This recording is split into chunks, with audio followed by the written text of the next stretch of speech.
Hello दोस्तों, स्वागत है आपका पीपी क्लासेस मोटिवेशन में। आज हम लेकर आए हैं क्लास 12 प्री बोर्ड पेपर विषय अर्थशास्त्र का फुल सॉल्यूशन प्रश्न 1 से लेकर प्रश्न 26 तक। दोस्तों, यदि आप हमारे चैनल पर नए हो, चैनल को सब्सक्राइब कीजिए और लाइक कीजिए और बेल आइकन घंटी का नोटिफिकेशन दबा दीजिए। ठीक है दोस्तों, तो चलते हैं वीडियो की तरफ। दोस्तों, वीडियो क्वालिटी अच्छी नहीं दिखाई दे रही है, थ्री डॉट पर क्लिक कर 720 की क्वालिटी करके देखिए। ठीक है दोस्तों, तो सबसे पहले आपके सही विकल्प आते हैं। दोस्तों, अभी तक आपने इतिहास का पेपर नहीं दिखाया है तो मैं डिस्क्रिप्शन में लिंक दे दूंगा, वहाँ से जाकर आप देख सकते हैं पूरा सॉल्यूशन। और चाहे तो प्लेलिस्ट में जाकर भी देख सकते हैं, इतिहास का फुल सॉल्यूशन करा रखा है मैंने। और अदर क्लास के भी मैंने फुल सॉल्यूशन करा रखे हैं। क्लास 9 से लेकर 12 तक सारे सॉल्यूशन इस चैनल पर कराए जाते हैं और लगभग सभी पेपर के मैंने सॉल्यूशन डाल दिए हैं। तो मैं डिस्क्रिप्शन में लिंक डाल दूँगा, जिसके अनुसार आप अपने क्लास के अनुसार सॉल्यूशन देख सकते हैं। ठीक है दोस्तों, तो सबसे पहले आते हैं अपने सही विकल्प। आर्थिक समस्या का मूल किस तथ्य की समस्या है? तो उपभोक्ता की चयन की। ऐसी वस्तुएं जिनका एक दूसरे के बदले प्रयोग किया जाता है। कल स्थापन वस्तुएं। काफ़ी के मूल्य में वृद्धि होने से चाय की मांग बढ़ती है। उपयोगिता की निम्न में से कौन सी विशेषता है? तो उपयोगिता एवं मनोविज्ञान की धारणाएं। उपभोक्ता व्यवहार का अध्ययन किया जाता है तो सूक्ष्म अर्थशास्त्र में।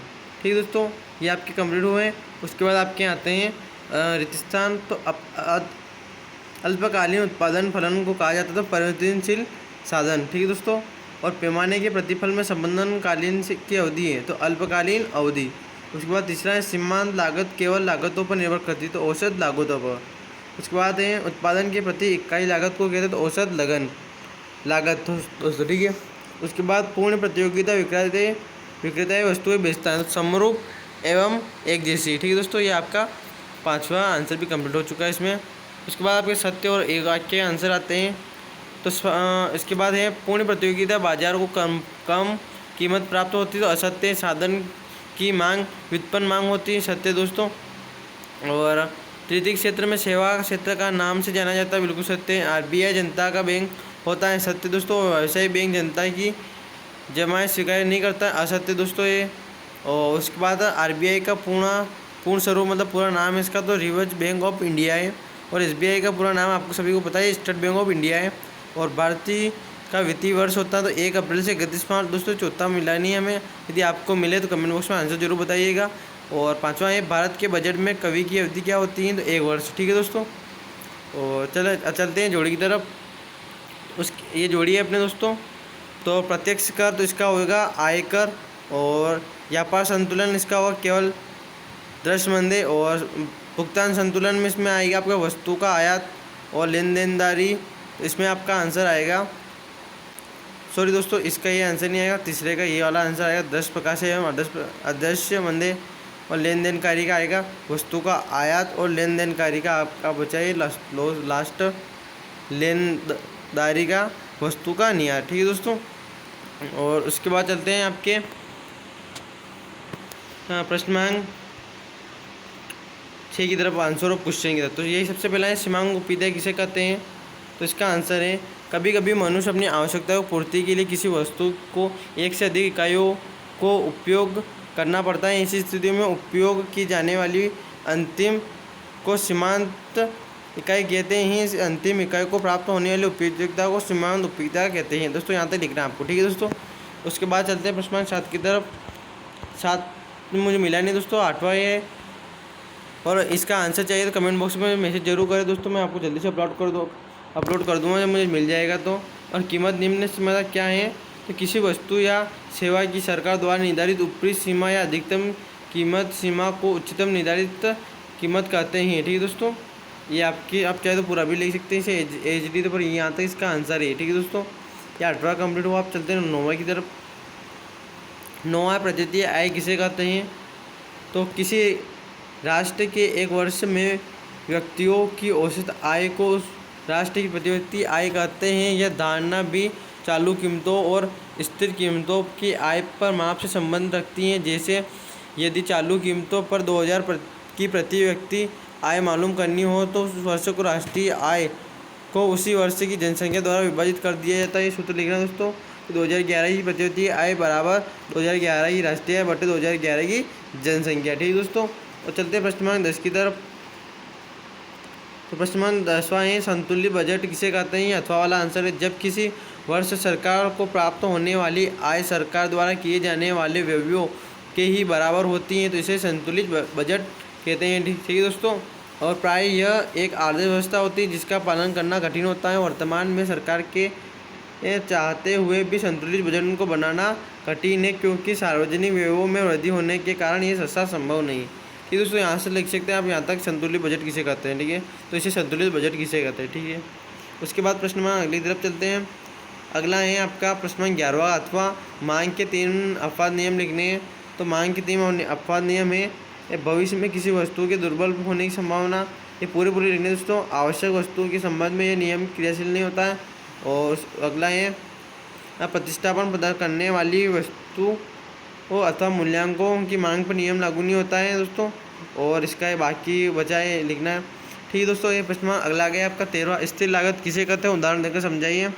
तो वस्तु के उत्पादन में स्थिर संसाधनों के प्रयोग के लिए किए जाने वाले व्ययों योग स्थिर अपरिवर्तनीय लागत कहते हैं। यह स्थिर लागत सदैव समान रहती है। उत्पादन की इकाइयों को बढ़ते या घटते इसमें कोई कमी या वृद्धि नहीं होती है। वास्तव में इन लागतों का संबंध उत्पादन मात्रा से न होकर संयंत्र आकार से होता है। ठीक है दोस्तों, और इसका आंसर नीचे है। ये प्रश्न नंबर 14 गया आपका। और प्रश्न नंबर 14 है, मुद्रा के नियम का माध्यम को कार्य का समझाइए।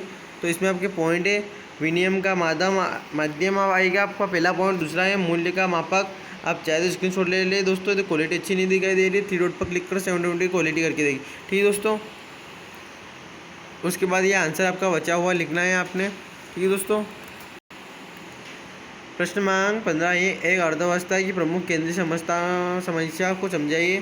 तो आपको ASD लिखना है। अभी अर्थव्यवस्था की केंद्रीय समस्या है। ठीक है दोस्तों, आप चाहे तो स्क्रीनशॉट भी ले सकते हैं। उसके बाद ये स्क्रीनशॉट लेते जाइए दोस्तों। ये पॉइंट लिखनी है आपको सारे। ठीक है दोस्तों, और ये बाकी बचा हुआ पॉइंट आपके। ठीक है दोस्तों, उसके बाद प्रश्न नंबर 19 है, राष्ट्रीय आय को मापने की आय गणना विधि को समझाइए। ठीक है दोस्तों, तो ये आपको लिखनी है, आय गणना विधि को समझाना है। ठीक है दोस्तों, तो इसका आंसर है, इस विधि के अनुसार एक वर्ष में राष्ट्र के समस्त नागरिकों द्वारा प्राप्त शुद्ध आय को जोड़ा जाता है। अर्थात सभी उत्पादों संस्थाओं द्वारा प्राप्त शुद्ध किराया, शुद्ध मजदूरी, शुद्ध ब्याज तथा शुद्ध लाभ का योग कर लिया जाता है, परंतु आय के रूप में प्राप्त अंतरण भुगतानों को इसमें शामिल किया जाता है। आय विधि निम्नलिखित संघटक हैं, मजदूरी और वेतन, व्यक्तियों के किराए की आय और गैर कंपनियों के व्यापार की आय, कंपनियों के लाभ और ब्याज से प्राप्त आय। ठीक है दोस्तों, इसके बाद प्रश्न नंबर 20 की तरफ चलते हैं, जिसमें आपको व्यापार संतुलन, भुगतान संतुलन में अंतर स्पष्ट करना है। तो व्यापार संतुलन में आयात एवं निर्यात का विवरण रहता है। भुगतान संतुलन में आयात निर्यात के साथ सेवाओं की पूंजी एवं स्वर्ण आदि के आयात के निर्यात को शामिल किया जाता है। व्यापार संतुलन भुगतान संतुलन का एक ही अंग होता है। भुगतान संतुलन में सभी मदों का योग होता है। ठीक दोस्तों, स्क्रीनशॉट भी ले सकते हैं आप चाहे तो। उसके बाद इसका तीसरा होगा, व्यापार संतुलन में केवल दृश्य मंदी शामिल होती है और भुगतान संतुलन में दृश्य व अदृश्य दोनों प्रकार की मंदी शामिल हो जाती हैं। व्यापार की दृष्टि से व्यापार संतुलन को महत्व कम होता है और भुगतान की संतुलन से महत्व अधिक होता है। और किसी राष्ट्र के व्यापार संतुलन में पक्ष में न होना कोई चिंता का विषय नहीं है और किसी राष्ट्र का भुगतान संतुलन पक्ष में न होना चिंता का विषय है। ठीक है दोस्तों, ये प्रश्न आपका कंप्लीट हुआ 20वां। उसके बाद चलते हैं प्रश्न 21 की तरफ। ये प्रश्न 21 है, स्थिर विनिमय नियम दर के पक्ष में कोई 4 तर्क दीजिए दोस्तों। तो आप ASD से स्क्रीनशॉट ले सकते हैं। बहुत अच्छी क्वालिटी दिखाई दे रहा है, तो क्वालिटी अच्छी नहीं दिखाई दे रही तो 3 डॉट पर क्लिक कर 720 की क्वालिटी करके देख सकते हैं। उसके बाद ये अंतर्राष्ट्रीय पॉइंट है अगला। ठीक है दोस्तों, और बाकी ये प्रश्न 22 है, मांग लोच को प्रभावित करने वाले किन्हीं 5 तत्वों का वर्णन कीजिए दोस्तों। तो आप 5 तत्व लिखना है, तो स्क्रीनशॉट लेते जाइए दोस्तों। ठीक है दोस्तों, उसके बाद स्क्रीनशॉट ले लीजिए दोस्तों। ठीक दोस्तों, ये 5 लोचें लिखनी है आपको। और प्रश्न 23वां है कि चित्र की सहायता से परिवर्तनशील अनुपातों को नियम को समझाइए। तो उत्पत्ति ह्रास नियम को, ये अनुपात का नियम लिखना है पहले तो आपको। ठीक है दोस्तों, उसके बाद आपको चित्र बनाना है, तो आप ये भी ले सकते हैं। ये चित्र है दोस्तों, आपको पूरा ASD ऐसे से बनाना है। ठीक है दोस्तों, ये यहाँ से स्क्रीनशॉट ले लीजिए आप। और ये भी स्क्रीनशॉट ले लीजिए दोस्तों। ठीक दोस्तों, ये चित्र बनाना है आपको पूरा। उसके बाद चलते प्रश्न अगले की तरफ। प्रश्न 24वां ये कि बाजार मूल्य तथा सामान्य मूल्य में अंतर स्पष्ट कीजिए। तो इसका आंसर है आपके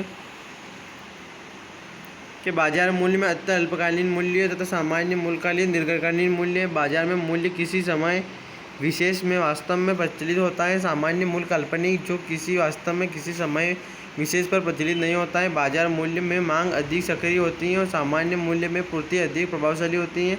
बाजार मूल्य पुनः उत्पादित तथा निरुत्पादित दोनों प्रकार की वस्तु का होता है और सामान्य मूल्य केवल पुनः वस्तु का ही होता है। ठीक है दोस्तों, ये प्रश्न आपके 24 कंप्लीट हो। प्रश्न 25 की तरफ बढ़ते हैं। प्रश्न 25 है आपका दोस्तों 25वें का आंसर नहीं मिला। जब आपको इनका आंसर चाहिए तो कमेंट बॉक्स में ये जरूर लिखिए। केंद्रीय बैंक क्या है, इसके कोई 5 कार्य लिखिए। तो दोस्तों आप स्क्रीनशॉट ले लीजिए इसका। और एक केंद्रीय बैंक, पद्म निगम और ये जो सरकार बैंकर, और 5 लिखने हैं दोस्तों, आपको ज़्यादा नहीं लिखने हैं। इसमें से आपको जो पसंद आए वो लिख सकते हैं। ठीक है दोस्तों वीडियो पसंद आई तो लाइक शेयर जरूर करें ताकि सभी स्टूडेंट को लाइव मिल सके। और मैं क्लास 12th की हिस्ट्री का सॉल्यूशन नीचे दे दूंगा, आपकी लिंक से ओपन करके आप हिस्ट्री का इतिहास का पूरा सॉल्यूशन देख सकते हैं क्लास 12 का। थैंक यू दोस्तों।